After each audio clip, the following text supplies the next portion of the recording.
Welcome to the Good Fit Careers podcast, where we explore perspectives on work that fits. I'm Ryan Dickerson, your host. Today's guest is Dan Croft. Dan is the former director of engineering productivity with GitLab. GitLab is a publicly traded open source software company that generates $425 million in annual revenue with roughly 1,600 employees. GitLab is a Y Combinator company with both Ukrainian and Dutch founders. The GitLab product is an open source DevOps software package that enables the development and operation of secure open source software. Dan, thank you for being here. Hey, thanks for having me, Ryan. Delighted to have you on. So I find your work very interesting. I think the concept of GitLab and open source software is very interesting to the rest of the world out there. Would you share a little bit to start about what your job actually means as the director of engineering productivity? It's a super interesting role at GitLab. It's unique in a couple of ways, and we could talk about that separately if you like. But basic idea is like helping team members at GitLab be as efficient as possible. Across engineering is kind of the key focus, and that's a big part of what we do. Roughly how big is your team? Where do you fit within the organization? We are right now 6. We have one open position. We're hiring. Oh, right on. And our team reports into the VP of infrastructure, who reports into the CTO. So going back to your roots, the beginning, would you tell us a little bit about what you were like as a kid and perhaps a bit about what you wanted to be when you grew up? I'm laughing because I'm just picturing my siblings answering this question instead of me, and that might be a different answer. But yeah, so I'm one of 6 kids. I've got 2 older brothers and 3 younger sisters. I grew up at a place called Mount Nebo in Australia. It's in Queensland, which is sort of a northeastern state in Queensland, in Australia, excuse me. I was in the bush. My growing up was playing in the bush and trying not to get bitten by snakes, jumping in waterfalls and all of that kind of stuff, running around. It was pretty fun. Heavily into sports. I competed in cross-country running. We grew up pretty not well off is probably the best way to put it. We're on a single parent. Mum was on a single parent pension, raising 6 kids. And so that was my childhood. And what did you want to be when you grew up? Did you were an astronaut, a scientist, a paleontologist? I had no idea. I did collect rocks when I was really little. I had a rock collection, and then I was also collecting cactuses at one point. Cool. Cacti. Cool. I like to mispronounce it, cactuses. But I don't actually recall. For a while, I wanted to be a police officer, but didn't really have any I want to be an astronaut or the Prime Minister of Australia. I never really was that focused on anything like that. So then your early life, your education, it sounds like sports were a big thing, enjoying the outdoors, just kind of doing the Australia thing, trying not to get killed by all of Australia. What was school like for you? School was pretty interesting. Where I grew up, the school was very small. And so we had sort of a demountable building with 2 classrooms, and that was all of primary school. In Australia, that is grade 1 through 7. Grade 8 is the first year of high school in Australia. So that was I think it was 30 to 50 people in the school. It was tiny. Yeah, you had another part to that question. Did I miss something there? I apologize. Yeah, so kind of that transformation from that early education through high school and then into university study. Yeah. What was that like? So tiny school, and there was, sports and stuff as well. But I also got very interested in history, different cultures, and I particularly was interested in Russia for some reason. I think it was the Tsars, I'm probably mispronouncing that, and I've kind of got a history of being interested in super interested in China and Japan and a lot of these countries in India that have these long histories and different cultures. So I went into high school. I don't know how my mum managed it, but my first year of high school, I was in a private school. I have no idea how she managed that, but we did 6 months of German and 6 months of Japanese. And so I studied Japanese once I went into college. High school was, we'll go into that later. We call it university or uni. But high school was interesting. I was one of those students who's when I'm interested in something, I'm very, very good at it. And when I'm not, I'm not very good at it. So in grade 11, I got the Ancient History Award for my whole high school. I was in musicals and I was in sports and competing and stuff. And then I like failed another subject because I just didn't care about it. And I've always been kind of like that. And then going into uni, I went into a Bachelor of Arts in Modern Asian Studies, and I was learning Japanese. And the idea in Australia, very connected with Southeast Asia and Asia in general, just proximity wise. And so I was thinking sort of business moving in that direction, but a lot of it was cultural and learning languages. And it doesn't sound like software and engineering productivity was quite on your radar yet. Nope. My transition into working in computers was kind of weird.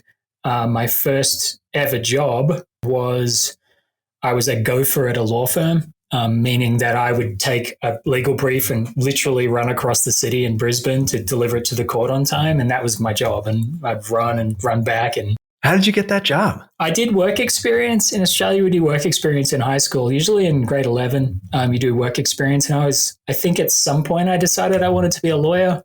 I started working in a law firm and decided I didn't want to be a lawyer. And so that was like work experience. And then when I got out of school and I wanted to move out and be self-sufficient, I reached out to that same firm, which was Nicol Robinson and Kidd in Brisbane, for whatever it's worth. And the CFO sort of said, yeah, come in and work on stuff. And that's kind of the first role I had. Interesting. So work experience in this context would be like the co-op concept here in the States, where you're still in school, but you're doing kind of an internship and you're doing a little bit of the work while you're still studying. Yeah. And that's kind of like, hey, I think I might want to be in this career. And it gives you a chance to sort of see what it looks like. And you're not a lawyer now. How did it go? Yeah, working in a law firm for a while makes you go, I think for a lot of folks, you go, I kind of want to be a lawyer or I don't. So that was more for me.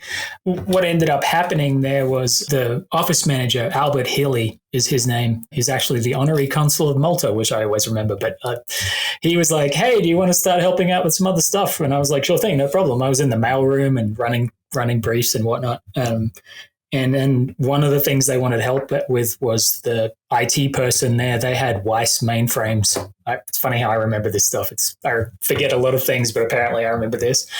And so they had like dumb terminals and all of that kind of stuff. And so I started learning how to set all of that up and configure it. And then eventually they bought a PC for their library computer because a lot of law firms, they used to get distributions on CD-ROM. And so they're always maintaining that. And they wanted a computer because it didn't really work with the dumb terminal model. And my favorite story related to that was like, yeah, why don't you take over this? And then I got it. And I think the day that we got the computer, I dropped it on the floor. Oh, I was setting it up on the desk and I just didn't have it slide off, crash. Such a good time. Did the computer survive? Yes, it was a little worse for wear, but it still worked, thankfully. That's awesome. Yeah.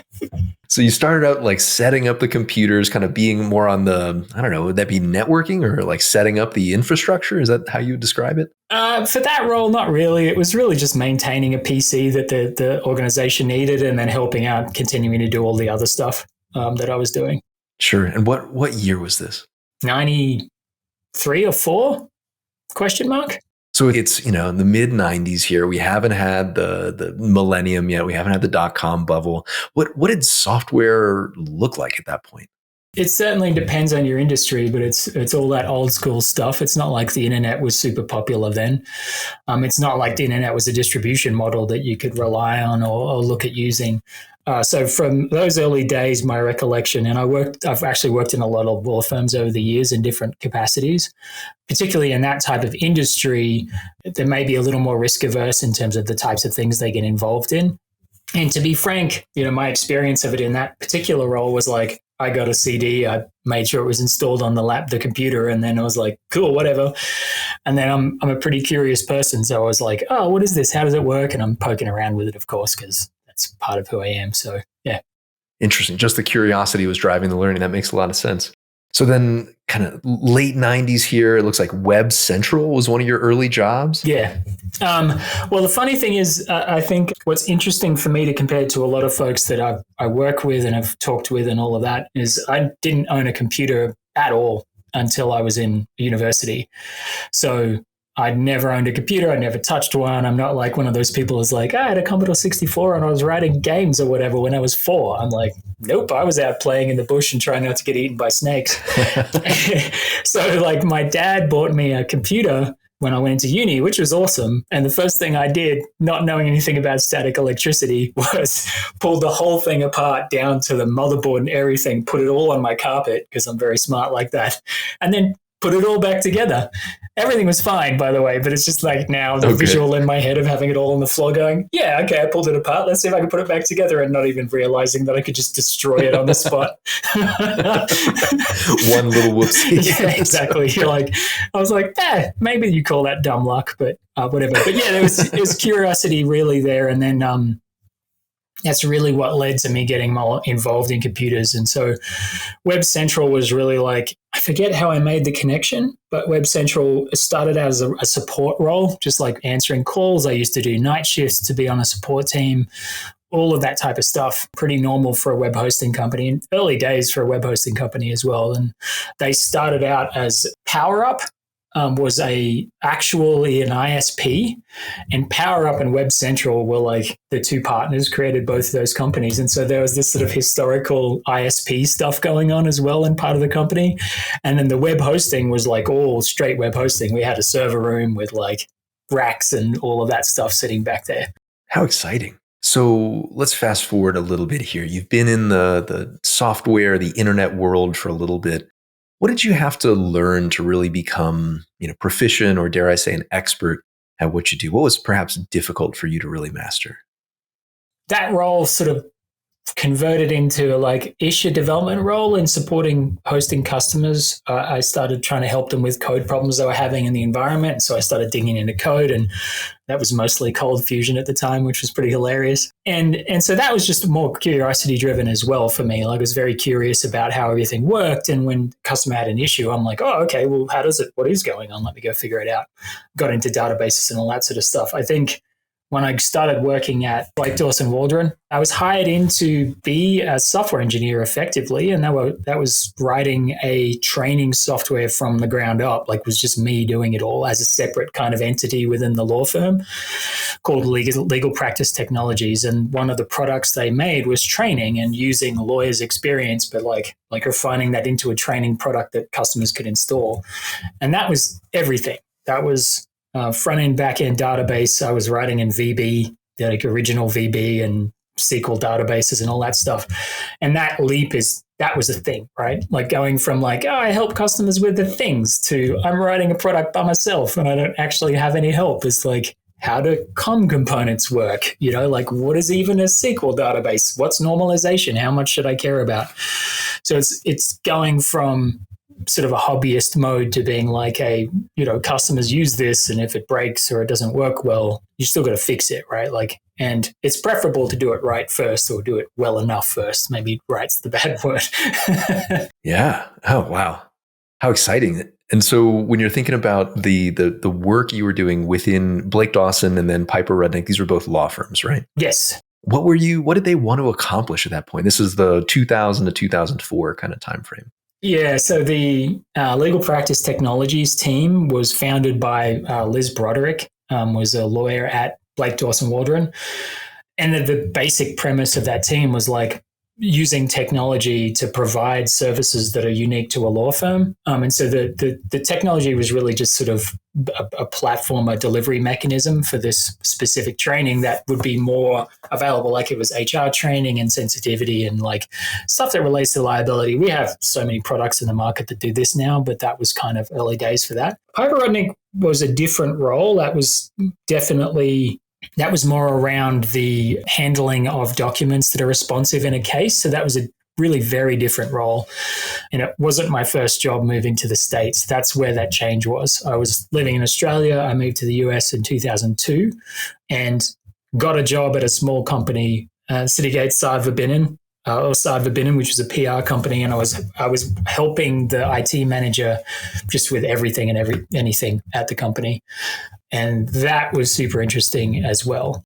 So let's fast forward, 15 or so years, let's call it 2019. You're just about to land at GitLab. What's your world like at that point? What are your thoughts on software engineering, and Why GitLab, and what was that like? That was a rough time for me. I had been let go from one job, and then I had sort of agreed to leave the next role I had, which is really hard because it was after I got let go from Simple Reach.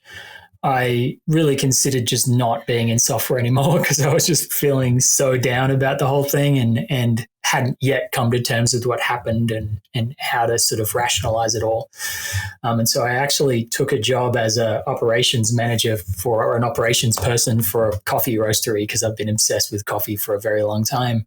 And then this role with Soshi came up, and it seemed like my dream job of like helping build culture to be high ownership. And it was really exciting. And the CTO there, we had great chats, and it was very exciting.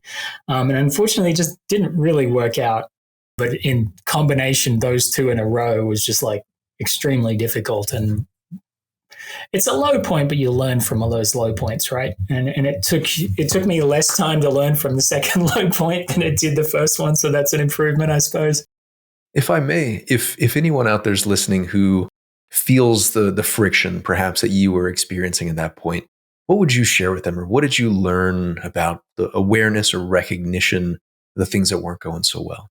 I think even though, and I don't want to speak for anyone involved, but I think even though you can kind of say what you want, it doesn't mean that that's actually what you need or you want either. So like as a sort of a leader in an organization, you go, we need to be this, or I want to achieve that. But in execution, when you start actually working through it, you can kind of realize that it doesn't really gel with what's going on, and adapting to that can be really hard. I think one of the biggest lessons, and we'll probably get to this later, is just like understanding alignment and what alignment looks like is like super, super critical. Like, and that's hard, like, especially when it's like, hey, I want you to do this. And I'm like, yeah, I'm super excited about that. But then there's a bunch of other stuff you need to do as well. And figuring out how to like balance those things out can be really difficult. So communication and alignment. Something that I spend time working with my clients on is helping them think through, really, is this a good fit? And I come to find that often the people around us are much more able to identify that it's no longer a good fit. If I've become the sour grape, or I'm grumpy every day, or whatever it is, or my partner knows that I come back from work just pissed, I find it so interesting. It's so hard to see in the moment.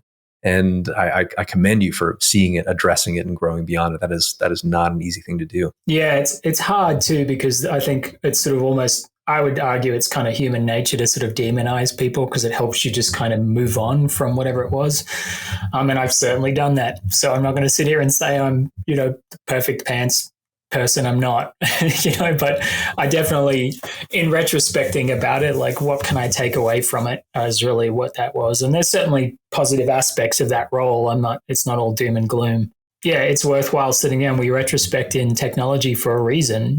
We try to do blameless retrospectives for a reason so that we can learn from it. So yeah, doing that personally can be pretty challenging at times. No kidding. So on the way back up here into another good fit, what was it like getting hired at GitLab, and what was that first engineering manager role like? So funny story. I didn't know what GitLab was when GitLab reached out to me. Like everyone knows GitHub. Lots of folks don't know what GitLab is. And perhaps for the listeners out there, would you regale us? Would you tell us what exactly it is? Oh, yeah. So GitLab is a DevOps platform, DevSecOps, really. We're trying to integrate all of the DevOps components, but also add security to that because these are really key considerations. It's an open core product, which means you can contribute code. Please contribute code because we really like it. And that allows it's sort of single-stop shop and allows us to deliver things in ways that aren't really possible when you're doing integrations. So that's one of the key points that we sort of make compared when folks are shopping against maybe Atlassian or GitHub or whatever, is that integration could be super, super powerful. Perfect. And thank you for the detour. Yeah, tell us the story. Yeah, so I'm without a job. I'm feeling pretty down. And my best friend goes, hey, I was interviewing with a few companies. One of them was this GitLab company. And I was like, okay. And he's like, I gave them your name. I don't think I'm going to take the role. This friend of mine ended up at Lightstep, which got acquired by ServiceNow, and so it still works there. And so GitLab recruiters reached out to me, and they were like, hey, someone referred you to us, and so you want to have a conversation? I'm like, sure, nothing to lose over here. I don't have a job right now. I'm feeling terrible. Might as well give it a try. And ended up doing pretty well in the interviews and got the job. That was sort of as GitLab was just going into the hyper growth sort of phase we did through 2019. And what was interesting is because of the way it was growing, this was true for a lot of companies. It wasn't like, this is the role we're hiring you for. It was like, hey, we're hiring EMs. We'll have various teams. Maybe it'll be this one. I ended up getting hired as the engineering manager for the package group. GitLab, you have group and stage. Stage is like a slightly higher level. It's lined up with the product stages in the DevOps, DevSecOps life cycle. And so they hired me in at the time, the product manager, Tim Rizzi, who's a total legend. I hope Tim hears this because I'm such a big fan of Tim, was already there. And then I showed up like, question marks? I don't know what a GitLab is. And so like my goal was to hire a team and get us moving towards this stuff that we had to work on. And that was package management, like Maven and that type of thing. And also the container registry, which is the Docker distribution registry. 0 people in the team other than Tim when I joined. A couple of folks had been hired but hadn't started yet. And then I had to hire the rest of the team, which ended up being 6 people. So before we get too granular here, would you tell me a little bit about perhaps who uses the GitLab product and a little bit about how they use it? We don't need to go into a specific example, but I'd love to get a sense of, roughly what I or anyone else out there might use this for and how they would use it. The types of customers kind of span the whole gamut. We have free users of GitLab that, just individuals who want to write code and have a platform to do it in, because a key component of DevSecOps is source code management. So that's a key component. We can issue tracking, like what are we working on, like a lot of the stuff that folks are familiar with. But also we have CI/CD pipelines, deployment, monitoring, like all of those stages. And I could refer you to GitLab's homepage to sort of get that in more detail. But the types of customers we have range from like those small free sort of individuals trying to like work on code, or maybe it's just personal projects. Maybe they have a product, to like big corporate enterprise level customers who are doing very interesting stuff that goes beyond the product and into the API and building their own tools and those sorts of things. But it's really intended to provide a sort of a single product that allows folks to walk through an idea through to development, delivery, and monitoring and maintenance for any kind of software project you want to work on. Wow, that's much more broad than I would have expected, and much more flexible than I think I had imagined. Yeah, it's pretty big. When we say DevOps life cycle, I think, I don't want to compare it to other companies, but we generally mean it when we say that. Like there's a lot of aspects to the GitLab product.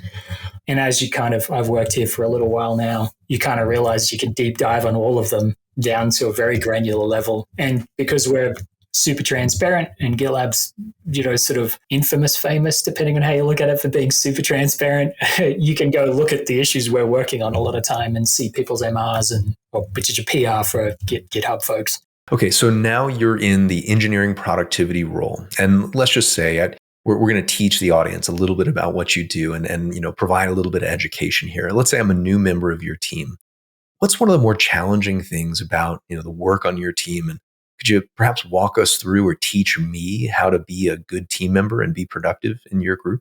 I think one of the challenging aspects is that there's a lot of scope with this team. And as I alluded to earlier, the difference with a productivity or a platform team, or however you want to think about it, at GitLab is that GitLab writes the tool we use to write GitLab. So that means that you get products like Backstage.io type thing to enable engineers to like test out projects and know how to have templates for whatever it is. That can be your kind of productivity team or a developer platform team, however you want to look at it. But at GitLab, that's the product, and we have product development groups that work on those things. So a lot of what we do in our team is actually implementing product features and in a way that supports the unique use case that GitLab as a company has, as distinct from GitLab the product. And so coming into that is sort of understanding there's a good bit of like infrastructure. It's part of the reason why we're sort of aligned with infrastructure. There's a good part of infrastructure understanding, deployment knowledge.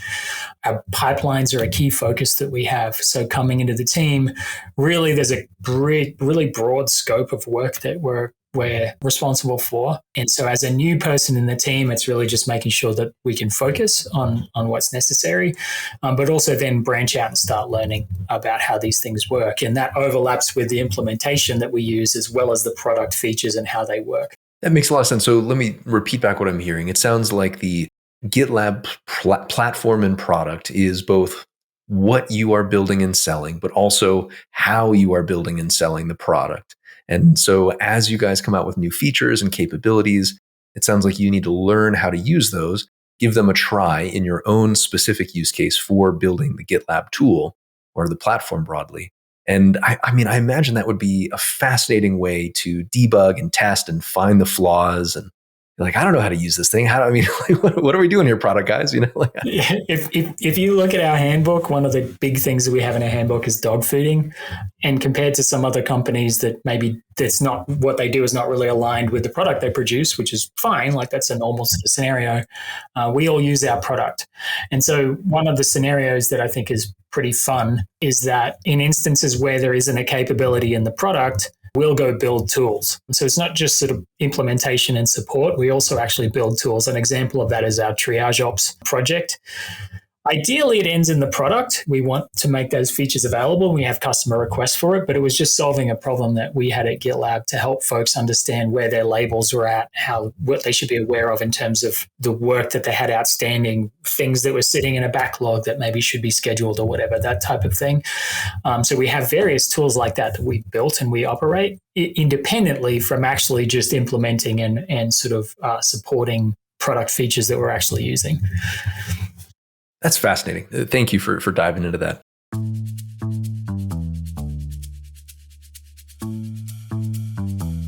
If you've experienced a layoff, are working through a succession plan, or will be packaging out of your current company soon, please feel free to reach out, subscribe to my newsletter, and follow me on LinkedIn for insights and advice that might be helpful in your search.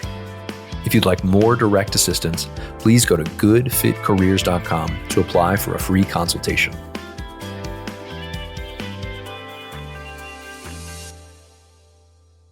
So you're in Utah. You have team members all over the planet.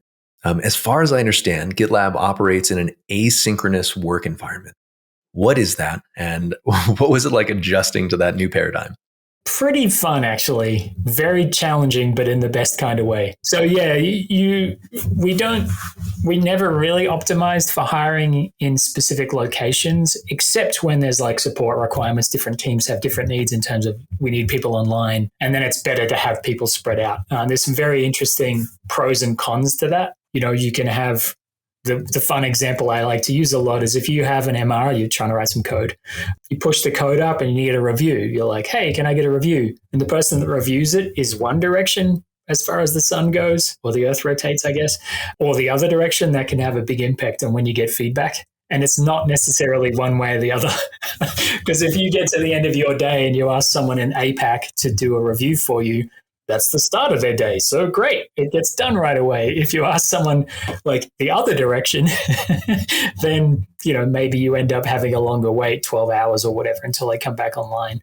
So you can average that out over time, but maybe you want to optimize for that and say, well, let's send reviews one direction with the sun. So that's a very interesting factor. But the asynchronous aspect is different from time zone distribution. So the idea with asynchronous is that you kind of need to write everything down. Otherwise, it's really hard to maintain context for anyone that's trying to become involved. This is an actual issue for every company. It's every organization, different solutions, everyone meets or whatever. We share a time zone. And we just kind of went in one big direction with that, which meant that we have different ways of approaching things. The fun example is stand-ups. For software engineering teams, you do a stand-up. Often people like to do Scrum and, each to their own. We could talk about that some other time maybe. But when is morning? If your team is spread around. It's always morning, right? Somewhere. And it's always not. Yeah. So when is morning? So one of the fun things that we've sort of figured out is you can do asynchronous issue updates. And so you're working on an issue, it's assigned to you, maybe there's some code associated with it. And you can just do an update on that issue. And then when anyone's interested, remember those issues are visible to the public and customers and anyone that's interested in that project and that work that's going on, they can go look at the issue and see what's happening. even if you don't do that, for a lot of the stuff we do, I mean, security releases, of course, we have a separate process, and that's absolutely something that's necessary. But it means that if you were curious about what my team is working on right now, you could go into GitLab, you could go look up our team and see what issues we're actually working on. And even without the asynchronous issue updates, you can actually go, most times you can link through that issue to the MR, the code that someone's working on. You can actually see the code they're working on day to day. So it's the transparency value is a key part of that, making async work and high context and allowing folks to understand what's going on and discover it. The con of that is there's a lot of information. There's a heap of you got to read a ton, I would imagine. Yeah. So it's like finding the stuff that's useful and important, urgent important, if you want to use the Eisenhower model or whatever at the right time. And for those out there curious and perhaps a little bit more nerdy on the engineering side, do you guys run Agile? Are you like running Scrum teams? What's your methodology? Well, historically, we've kind of done whatever the EM wants to do as far as making sure the team's productive. And so I made comments about... And the EM would be an engagement manager, right? Thanks. Sorry, I won't use acronyms. Engineering manager, thanks. Just want to make sure everybody else is on the same page as I was. Sorry, thanks for that. It's in our handbook. We shouldn't use acronyms, so I apologize. But you did say the nerdier version, so... Bring it on, man. Let it rip. So historically what we've done is we've defined the metrics that a team is trying to deliver, and then we sort of work off the metrics. And so what that means is whether you want to operate like really, really strict Scrum or some very strict version of Agile with lots of ceremony in it is kind of up to you.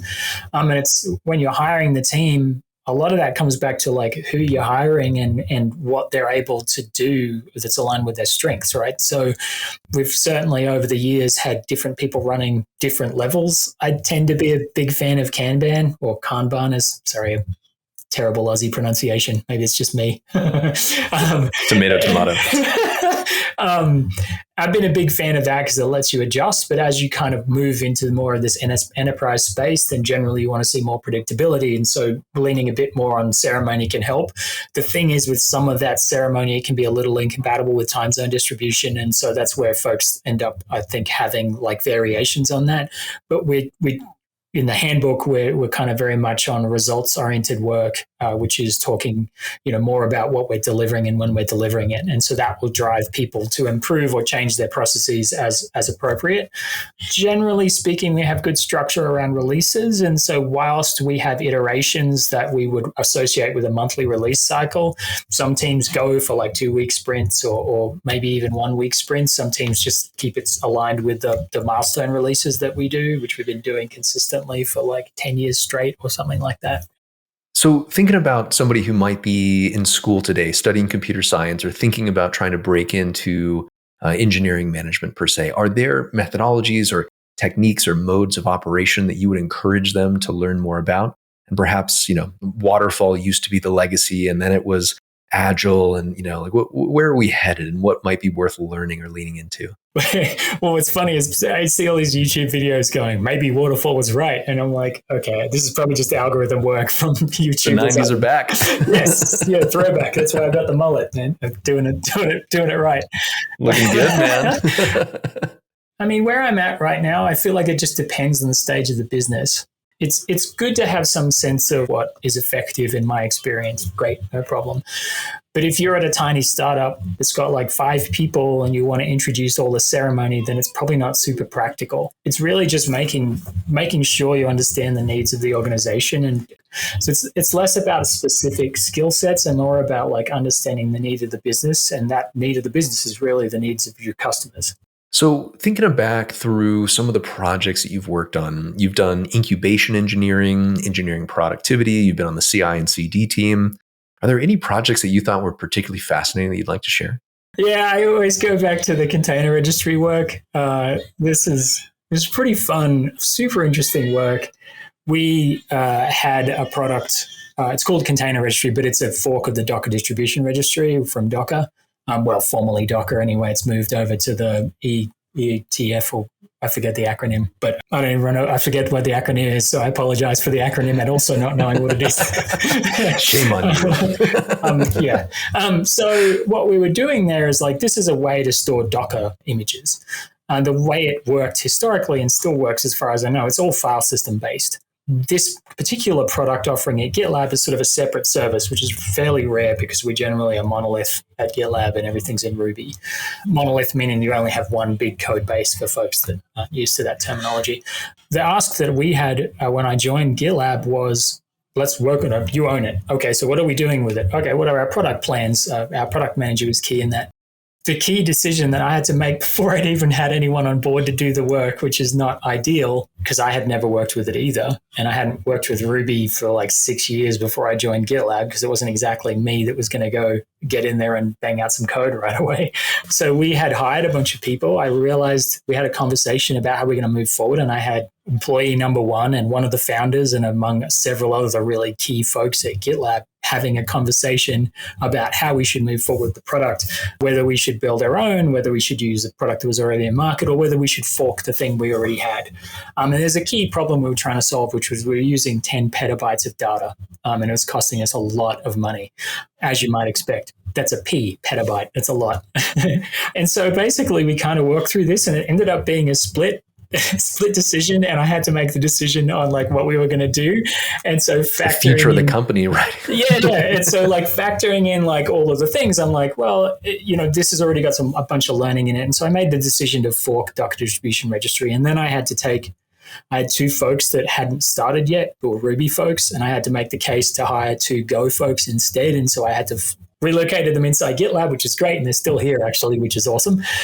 And then I hired two people to do the work, both of whom are incredible. Shout out to João and Haley, just total legends. They did it.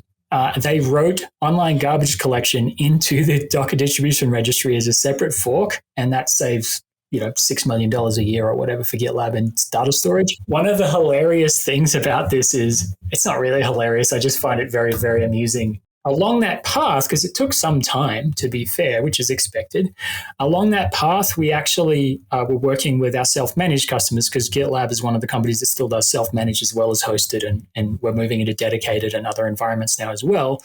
One of the points along this path was one of that team did work to do performance. They did performance improvement work on the offline garbage collection because some of our larger self-managed customers weren't able to run offline garbage collection, which is cleaning up stuff that's not used anymore. I think that's in the offline state, and they were getting to the point where they couldn't run it because of the size of their data in a whole weekend. So these large customers were at a point where they had to have downtime no matter what.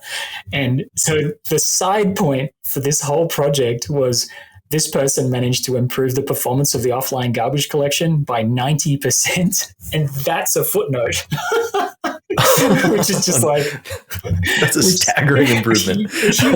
Huge improvement. Bravo. Yeah, and it's funny talking with this person, and I've mentioned a few people, but I don't want to keep mentioning names, but talking with this person is just like, yeah, it's like, I feel like, the big achievement here was online garbage collection. And then the side point maybe is this thing. And I'm like, for a lot of people, that is the big achievement. And it's a huge achievement. So great work. Like, excellent. The modesty. Well, it's, realistically, it's a bit of modesty, but it's also recognition of the fact that online garbage collection project was massive and hugely impactful for GitLab and our customers, but also it doesn't exist. This was a very small team implementing something you needed to go to Docker Trusted Registry in order to get. And so we actually forked it and created it, and now that's part of GitLab. That's so fascinating. Amazing how these things evolve and come together over time. I mean, what a wild one. When you're thinking through software, open source, closed source, what the world thinks about as software, can you tell us a little bit about how you believe the world perceives open source software and the development therein? Yeah, I mean, I think the classic answer for any question is it depends, right? It always depends, I think you've got, as has been shown, look at the space we're in, you've got GitHub and GitLab and, Atlassian and other product companies. GitHub is well known as being like the place you go to go write open source software, but GitHub is not open source. It's Microsoft, right? I mean, that's... Yeah, but it never was, as far as I recall. I could be wrong now. I might be corrected, but GitLab's open core, but maybe we're not perceived as being the place you go if you've got open source software. So open source is like you get to see everything, and open core is the idea that the core components that we sell or you can get for free are all visible, available, and you can contribute to them. That's the kind of key difference. There's some functionality that we keep in separate branches that we charge for, and so there's this sort of a distinction between open core and open source. It's like a slightly limited version. So when you think about how the world sees open source software, are there misconceptions or things that I might not know about open source that you now know, given your inside track? It's hard to know because I've been living it for 5 years. So I feel like I'm like very like not aware of how people perceive open source or open core software at this point. What I do know is that I'll give an interesting example. I think there's a lot of cases where people think of open source as being like, it's like all the people with Linux and those people, it's for neckbeard folks or whatever you want to kind of characterize it as, right? That's not very nice. I mean, I'm not that far off, so don't worry about that. I mean, rocking the mullet, I hear you, no worries. Yeah, I'm inside this glass house I'm throwing stones at. It's fine. Fair enough. But like, you can actually see from some of the interactions that we've had how, like, at one point we tried to introduce some closed source tracking software into our front end because we needed some data to help us make decisions. And there was it went on Hacker News that we had thousands of people in there commenting on it. We ended up having to lock the thread because there were death threats and it was ridiculous. Like it was very not cool, some of the people. But we also had a great conversation with the community going, I think this is a bad idea. And a lot of us felt that way too, but we're trying to solve a business problem. We're trying to be a successful business. So you've got to balance some of those things out. So in cases like that, where you have this open core, and this extends more into even the transparency value of how GitLab operates, the opportunity to even have that conversation does not exist in most places that you're actually purchasing software from or like interacting with. So what seemed to be missed in that for a while there was actually a lot of great feedback, right? Like, so I don't mean to characterize everyone as being like not cool in the way they were communicating. But it sounds like some of it got pretty spicy. It did. We've actually had issues, and part of that comes from the transparency. But in that case, like what you get to do is actually give feedback, be part of the process. And so I think that there's this sense that maybe open source has this kind of like very nerdy, super like techie kind of approach to it. But where you see companies like GitLab doing things out in the open, it is an opportunity to contribute and learn way more about how everything works and learn from it. Like you can go look at the code we're writing. And so I think from that perspective, we're not the only ones, of course, but like Apache Foundation's another one where you get to look at a lot of these things. Yeah, Apache Hadoop would be one of the bigger products there. Is that right? Yep. And you've got like huge corporate enterprises that are actually using this software. So I think that it sort of depends, like I said. So like both of those things are true at once. And so I don't know what folks have in normal, everyday non-GitLab people have in terms of experience working with open source. So I don't really know which spectrum that falls into, part of the spectrum that's in, but yeah. Yeah, no, and I think the answer that I'm hearing is it's complicated, right? I mean, this is just much more of a broad and dynamic question than, what does everybody assume? There's the free as in beer kind of argument, right? Like, and that's where if you spoke with someone that was, hardcore open source, they'd look at GitLab as being not really the same thing at all. So there's definitely different perspectives in the sort of more technical space about what open source, open core, free software really means. And so that's a whole other conversation that I think most folks wouldn't even be aware of necessarily. How interesting, the level of nuance for depending on how close you are to the problem. When you're thinking about building in public and being able to get feedback from the users and engaging with people and kind of having the code, the issues that you're working on day to day be so visible, did that take any getting used to? Or is there an adjustment period? It was, and it's very interesting still. Now that I joined GitLab before we were publicly traded, and that's affected what we can share, and there's legal reasons for that. And so I'm like, I have no problem with that. It's part of the deal. The really interesting thing is something the main way I would sort of characterize it is what I was sharing before about you do a asynchronous issue update on the thing you're working on, and anyone in the world can see that for the most part. Like I said, we have security processes where we're not going to release that till we have fixed it, and nor should we, I don't think.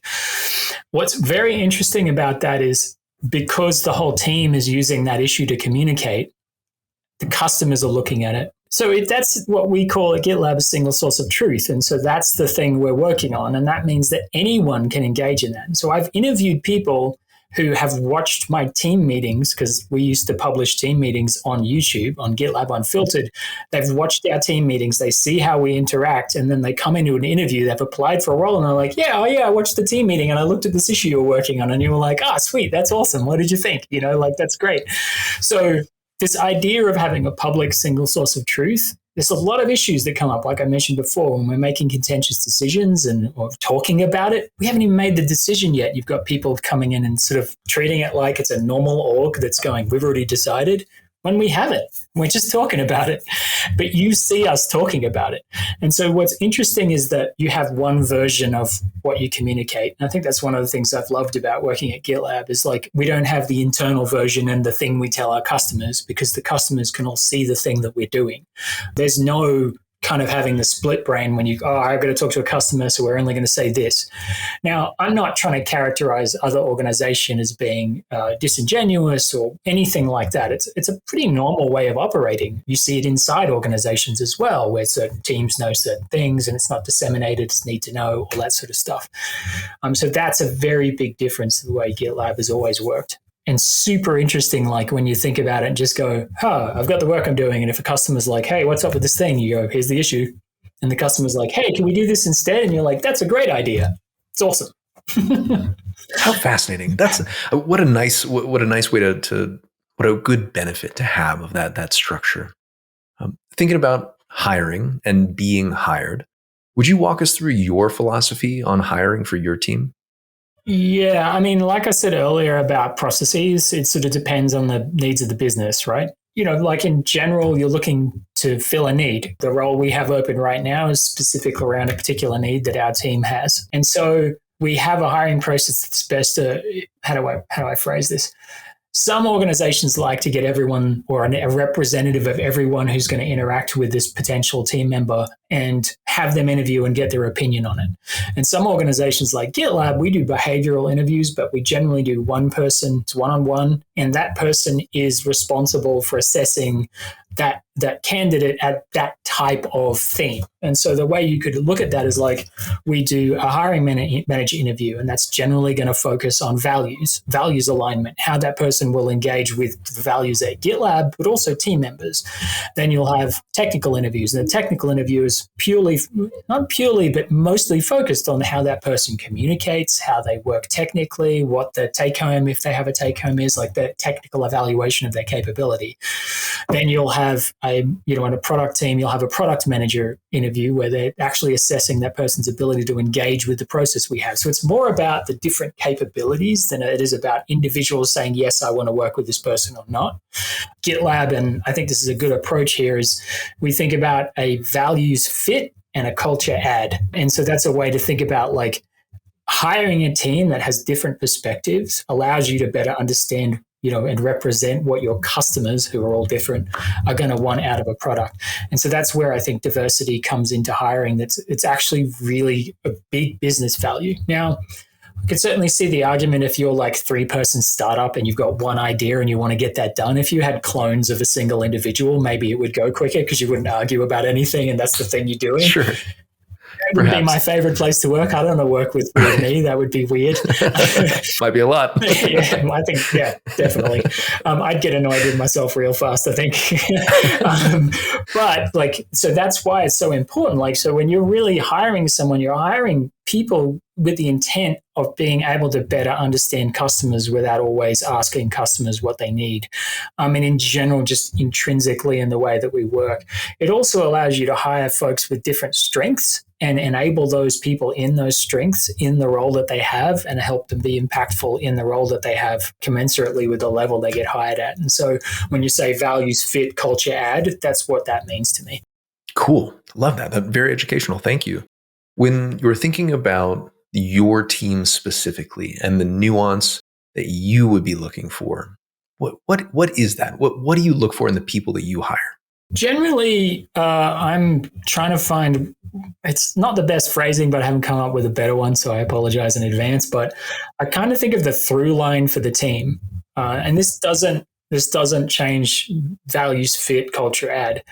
But how does the team interact? How would you describe the sort of the feeling of working in this team? A lot of the teams at GitLab, because it's one of our values, are very collaborative, they're very supportive. And so when you interview someone who's like very much like, I just like to go do it myself and then come back, maybe there's a need for that in the team. Maybe there's a bunch of projects that are outstanding where you just need someone to like really go hammer it out. But the question mark comes up of whether that person is able to communicate effectively with other folks, right? And so that's maybe where you focus during the interview process. But that through line is the idea of like, how would you summarize working with this team for like a week? Oh, everyone was super helpful. Whenever I needed something, they were like, hey, what do you need? I'm going to drop what I'm doing. Other ones were like, hey, here's where the run book is for dealing with that issue. So go check it out. Let me know if you have questions. That's kind of a different feeling for a team. So really in hiring, what I'm looking for is that, values fit, culture add, and then someone that could actually integrate well with the team. Not that they communicate the same way, not that they talk the same way or any of that, but like maybe they just love to write things out more than they want to talk in a meeting. That's cool. They're still communicating. No problem. Like it's not an issue. So I think that's how I think about hiring. It's like having someone that can add something to our team, not just in the work they produce, but the way they interact with other folks in the team, but also it isn't going to be like super disruptive to the way the team can move forward. And disruptive is a very subjective thing to say, and I acknowledge that, but that's in service of the team being effective, not in service of me and what I think is the right. It doesn't, I'm just one member of the team in the context of hiring. Interesting. That makes a ton of sense. If you were to give some advice to your younger self or anyone in the audience who's listening who's aspiring to a similar path, what would you share? What would you do differently? I've very much taken jobs that I was like, that seems fun. Like my whole career. Such a random set of jobs in technology. I ended up getting into worked tech out because I ended up doing computer jobs to support myself when I was in university. And so I was like, I'm working in an Apple store and I'm working in this shop and I'm doing this. And it just like, I should just start working on computers. This is pretty fun. So that's why I ended up there. And then I've kind of been working somewhere and I get a bit bored. And then I'm like, that sounds like fun. I might go do that now. And, pre-sales tech, IT manager, support engineer, developer, whatever. That leads to a point in your career where I'm not a spring chicken anymore.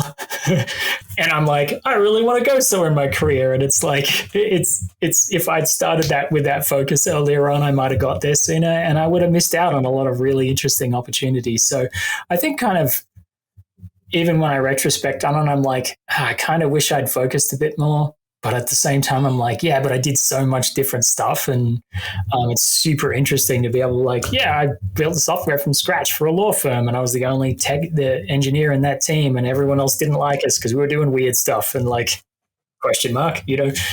So it's not so much I do it differently, but sort of maybe consciously acknowledging that. And if you're really keen to be in a specific role, then go for it. Try not to get too sidetracked, but recognize if you do get sidetracked by something that seems fun, then you're probably gonna learn a bunch from that process as well. Sounds like the value of following the path of least resistance, sampling from the buffet of what might be available, and then once you start to be able to recognize that good fit, what is appropriate for you, where you want to be, then lean in.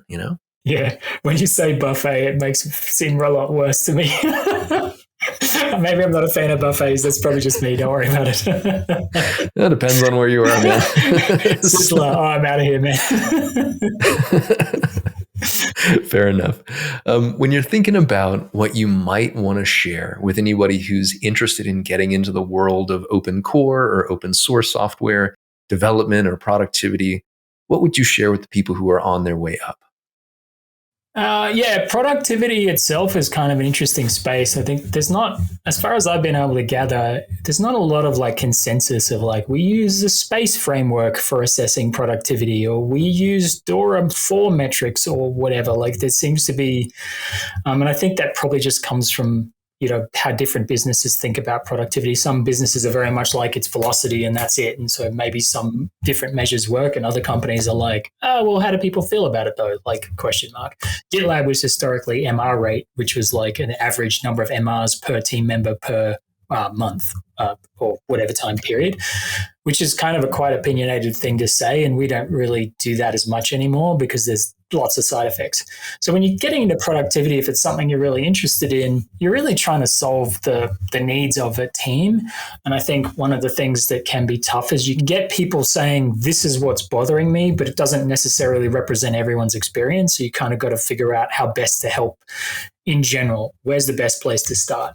As far as getting into open source, it's all out there. That's the coolest thing about it. If you're really hyped on it and you're working in some other job right now, go look at it. If you don't have the energy to kind of work on it after hours and you're not stoked to go contribute some simple fix to some project that you're interested in, maybe think about whether you have the energy. Lots of folks are in a position where they're working and they're going to school. And so like, I'm not suggesting that type of energy. I'm sort of more suggesting the idea of like, do you feel motivated to actually go do the thing, even in spite of working on something else? And if you do, you totally can. That doesn't mean it's easy for a single mum who's trying to do 3 jobs at once. Like I appreciate that.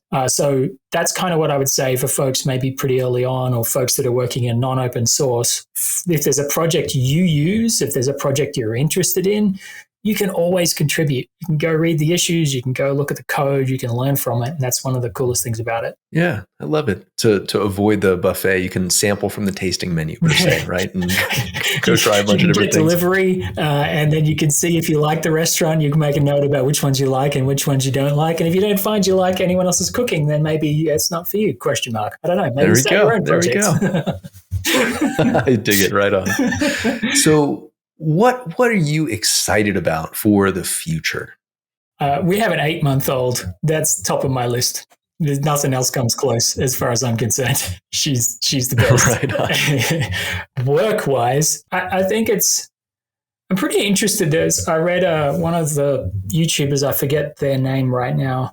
I could look it up later. But there's a video they put out last week sometime talking about how they're starting to do studies and the way that AI and code suggestions are being used in work. And they're finding there's a lot more code churn, meaning that code is written and then changed again and then changed again.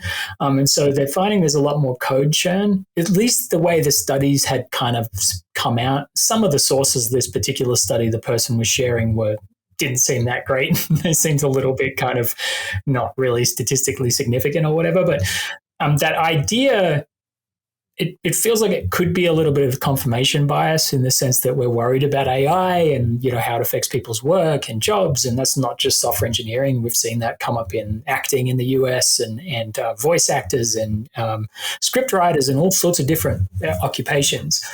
But specifically in software engineering, I think it's a really super interesting space. And that consideration around seeing how it actually plays out sort of lines up a lot more with at least how I've been thinking about it and other folks have been thinking about it, which is like, this is a tool for humans. It's not, putting everyone out of a job. If it is putting everyone out of a job, that's scary, obviously, and I know why people are concerned, and I appreciate that. But I think what I'm excited about on that front is actually making those two tools work well for everyone. GitLab has code suggestions as part of our product. We released it just at the end of last year. Plug. Sorry, I mentioned Copilot because this particular video is about it. I've got to mention GitLab here. Understood. But, lots of companies are coming out with these tools, and like, what's the actual medium to long-term effect of that? I think there's a whole other opportunity in there for like people to really level up and be able to produce. We talk about, I don't really like the terminology, but we talk about like 10x engineers in the context of writing code. Having AI and code suggestions tools is supposed to help everyone be 10x. Does that mean our 10x person is just a 10x still, or does that mean they're 100x? Question mark. So this is this idea of like refining these tools and making them actually work for human beings and businesses in a way that's actually good, because a lot of times the acceptance rates are pretty low and people are like, oh, this is terrible. I want to write it myself, In the context of the future, nobody knows what happens next. And when you're thinking about open source or open core software in 2030, and you had to make a bet, where would you put your money? What would you think about? I think this sort of inflection point with AI, and I know that like Chat GPT and those folks have been talking about having a general AI and stuff like that. People are pretty worried about it. I think that's one of the biggest question marks everyone has sort of now and for the moment. Governments are starting to legislate. We're starting to get a lot of legal cases about like artwork being copied and not being attributed, and folks who are actually producing the art that's training these models are not being compensated for anything. And these are untested for the most part in the legal setting. Government regulation is not going to necessarily stop things if it's just one country. There's always accessible. You've got various countries restricting. I think it was Italy, a friend of mine was telling me, that has rules against, there's a pizza ordering site, but because it's AI, they're not allowed to use it. It's like illegal now or something like that, which is hilarious. But like, I think that to me is like a really interesting space to be in right now. And I think that could yield, depending on where we settle out as far as legal cases and legislation from and government control, it could actually yield a result where we sort of separate any AI-generated code into separate kind of things and say, okay, this is separate, right? But for a lot of companies, I think this is going to be an opportunity. This is going to be an opportunity for people to generate projects and products that they wouldn't have been able to before. And the risk there is like what we see a lot on YouTube and those types of environments where there's just AI generated videos that just rip people off, and like it's actually a legit problem and the business, YouTube, can't figure it out. Like it's a hard problem. I'm not throwing shade at YouTube, but it's a really hard problem. You get that sense when you look at it of like, this is dodgy. I'm not going to watch this video. This is totally a ripoff and I'm not going to watch it. Do we have that sense about code? Have we adapted to the point where we kind of go, this seems a bit suspect? I think open source software provides us the best opportunity to identify that in the products and services that we consume. So to do a bit of a plug for GitLab again, I think that is a distinction. As we bring this to a close, are there any reflections or thoughts, ideas, or inspiration that you'd like to share with the folks listening out there?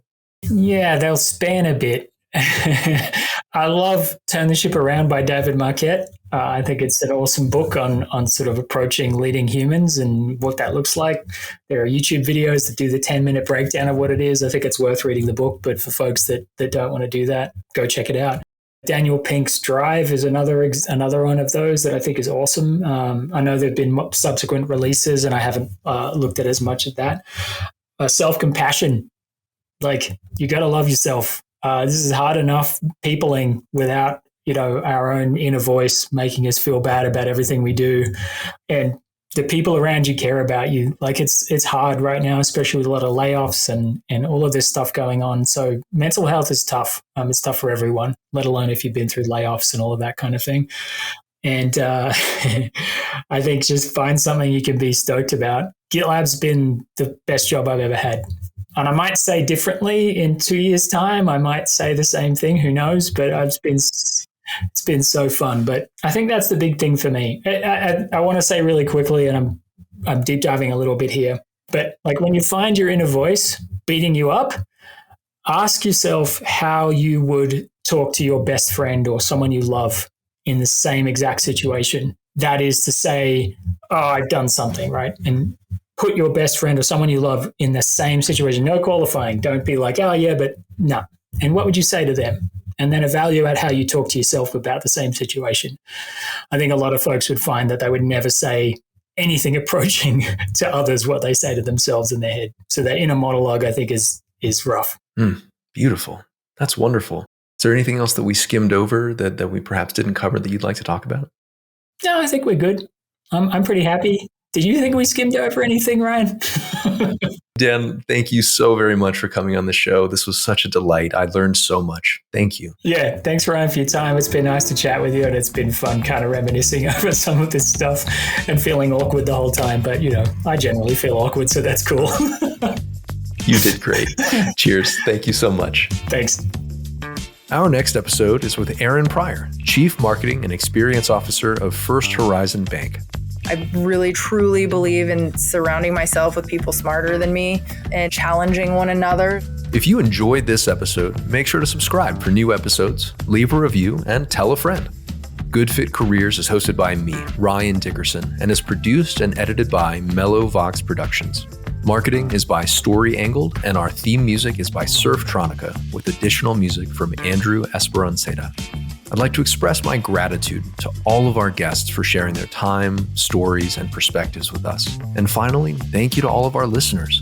If you have any recommendations on future guests, questions, or comments, please send us an email at hello@goodfitcareers.com.